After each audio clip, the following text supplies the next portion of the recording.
Hello students, आज हम किसी एकक कोष्ठिका का सूत्र किस तरह से ज्ञात किया जाता है इस पर चर्चा करेंगे। तो आइए देखते हैं किस तरीके से हम एकक कोष्ठिका का सूत्र ज्ञात करते हैं। जैसे मान लीजिए हमारे पास कोई इस तरह की एकक कोष्ठिका है, यानी घनी एकक कोष्ठिका है। इस तरीके से पहले हम इसकी चर्चा कर लेते हैं कि इसमें क्या क्या चीज़ें होती हैं। ये जो लाइंस हैं, सारी लाइंस, ये जो भी लाइंस हैं, इन लाइंस को कहा जाता है कोर, EDGE कोर। और ये जो दिख रहे हैं इस तरीके से, ये और ये कहलाते हैं, इनको कहते हैं फलक, यानी फेस। कितने फेस हैं इसके अंदर? इसके अंदर अगर हम फेस 1, 2, 3, 4 और हमारे पास ये 5वां फेस हो जाएगा फ्रंट का, और ये छठा हो जाएगा इसके पीछे। यानी जो फेस होते हैं उनकी संख्या होती है कितनी? 6। कोर कितने होते हैं? ये टोटल जो कोर होंगे ये 12 होंगे। ये तो हो गया इसमें इस तरीके से। अब इसके बाद अगर मैं यहाँ से एक लाइन इसमें ड्रॉ करूँ, इस तरीके से एक लाइन ड्रॉ करें यहाँ से लेके यहाँ तक, इसको कहा जाएगा, इस लाइन को कहा जाएगा फेस डायगोनल। फेस डायगोनल, फलक विकर्ण। इसको हम क्या कह सकते हैं? फलक विकर्ण। फलक विकर्ण कहलाएगा ये। और यदि आपके फलक विकर्ण कितने होंगे, यानी 6 फेस हैं, तो इनकी संख्या भी कितनी होगी? 6। अब इसके बाद जो है, यदि यहाँ से एक अंदर इसके लाइन खींची जाए इस तरीके से, ये लाइन, ये वाली लाइन कहलाएगी, इस लाइन को हम कहेंगे बॉडी डायगोनल। इसको कहा जाएगा बॉडी डायगोनल। ये बॉडी डायगोनल होगा। यानी कितने होंगे बॉडी डायगोनल? इनकी संख्या 4 होगी। तो हम जो है इस तरीके से पहले इस चीज़ को याद कर लें इस तरीके से। अब अगला जो है, अगला, अब अगर बाय द वे कोई परमाणु इन पर होता है तो उसका योगदान कितना होता है, इसको हम याद कर लें एक डायग्राम के जरिए। एक और डायग्राम यहाँ पे बना करके हम डायग्राम को याद कर सकते हैं इस तरीके से। यानी जैसे सपोज करिए यहाँ पे कोई परमाणु उपस्थित है, ऐसे मान लीजिए परमाणु उपस्थित हैं आपके इस तरीके से। केंद्र पर भी कोई परमाणु उपस्थित हैं, फलकों के केंद्र पर मान लीजिए कोई फलक केंद्रित एकक कोष्ठिका है। तो यदि ये वाला जो परमाणु होंगे, यानी ये जो परमाणु होंगे, इनका योगदान जो है, प्रत्येक परमाणु का जो योगदान होगा इस एकक कोष्ठिका में, वो कितना होगा? 1/8 का। और केंद्र पर उपस्थित, जो फलक के केंद्र पर उपस्थित, यानी ये फलक के केंद्र पर है, फलक के केंद्र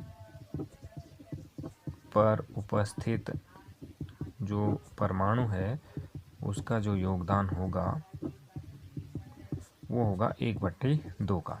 यानी ये 8 एकक कोष्ठिकाओं के साथ जुड़ा होगा इस तरीके से, इधर ऊपर, यानी 4 नीचे 4 ऊपर, यानी 8 एकक कोष्ठिकाओं के निर्माण करेगा ये वाला परमाणु। और ये वाला परमाणु फलक के केंद्र में उपस्थित जो परमाणु है, ये जो है 2 एकक कोष्ठिकाओं का निर्माण करेगा। यानी प्रत्येक जो है 2 एकक कोष्ठिकाओं का निर्माण करेगा। यदि मान लीजिए कोई परमाणु आपके इन जगहों पर उपस्थित है ऐसे, तो इसका योगदान कितना होगा? ये जो है, ये वाला जो होगा, यानी कोर पर, केंद्र पर, यानी एज पर उपस्थित जो परमाणु होगा उसका योगदान होगा 1/4 का। तो हम ये सारी चीज़ें याद रखें। यानी ये 4 एकक कोष्ठिकाओं के निर्माण को करेगा। यानी एक इधर बनेगी, एक ये बन रही है, एक इसके ऊपर बनेगी और एक इसके बगल में बनेगी। यानी 4 एकक कोष्ठिकाओं के निर्माण ये करेगा। तो इस तरीके से हम लोग जो हैं किसी एकक कोष्ठिका के अंदर सूत्र को ज्ञात कर सकते हैं।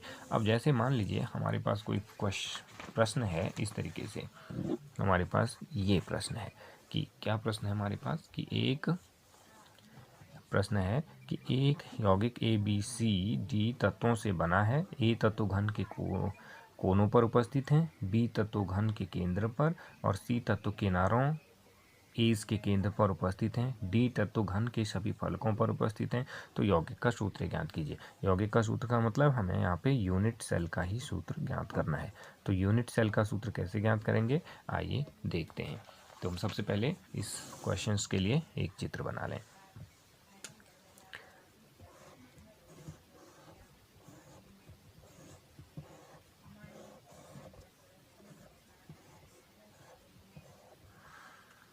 यानी हमारे पास ए जो तत्व हैं वो घन के कोनों पर उपस्थित हैं। इसको ए लिख देते हैं इस तरीके से। ये हमारे पास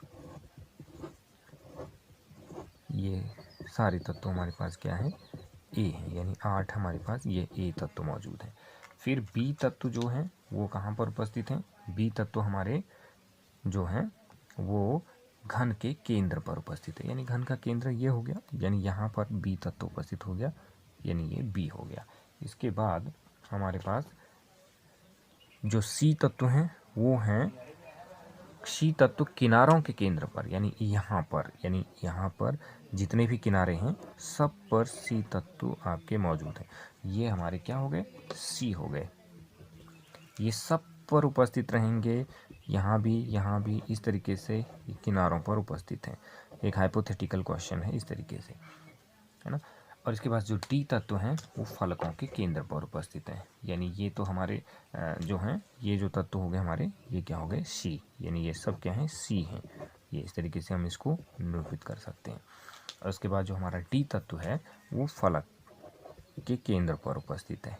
इस तरीके से ये जो है हमारे डी हो गए। ये तत्व सब क्या है, डी, यानी ये डी हैं। इस तरीके से ये डी तत्व हैं ये। तो अब हम एक एक करके इन तत्वों का योगदान ज्ञात कर सकते हैं। जैसे हम लिख सकते हैं कि ए परमाणु का योगदान, ए परमाणु का योगदान क्या हो जाएगा, यानी इनकी संख्या कितनी है, 8 गुणा 1/8 बराबर हो जाएगा 1। अब हम बी परमाणु का ज्ञात कर सकते हैं। बी परमाणुओं का योगदान, जो बी परमाणु होता है, जो केंद्र पर उपस्थित परमाणु होता है, वो किसी के साथ जो है शेयर नहीं रहता है, तो उसका अपना योगदान 1 का ही रहेगा। अब बात आती है सी परमाणु का योगदान। सी परमाणु का योगदान यहाँ से इस तरीके से निकाला जाएगा। सी परमाणु आपके कोनों पर उपस्थित हैं, तो टोटल जो एजिज होते हैं वो कितने होते हैं, अभी हमने देखा था ऊपर, टोटल एजिज होते हैं 12, यानी कितने हैं, 12 एजिज हैं। तो हम इन 12 परमाणुओं को इस तरीके से निकाल सकते हैं। एक परमाणु का योगदान है 1/4 का, तो 12 गुणा 1/4 बराबर आ गया 3। ये आ गया 3 आ गया। अब हम इसी तरह से डी परमाणु का योगदान ज्ञात कर सकते हैं। डी परमाणुओं का योगदान, डी परमाणु का योगदान बराबर हो जाएगा कितना, यानी हमारे पास डी कहाँ पर है, फलकों पर, यानी डी कहाँ पर है, ये फलक पर, यानी फलकों की संख्या कितनी है, 6, सभी फलकों पर है 6 गुणा ये एक फलक का जो योगदान है वो कितने का है, 1/2 का, 1/2 का योगदान है। तो हम इसको 1/2 से गुणा करेंगे तो ये कितना आ जाएगा, 2 3 6। तो अब हमारे पास क्या आ गया, ए की संख्या आई 1, बी की संख्या आई 1, सी की संख्या आई 3 और डी की संख्या आई 4। यानी यही हमारा यूनिट सेल का फॉर्मूला होगा। ये यूनिट सेल का सूत्र हमारा निकल करके आएगा। धन्यवाद।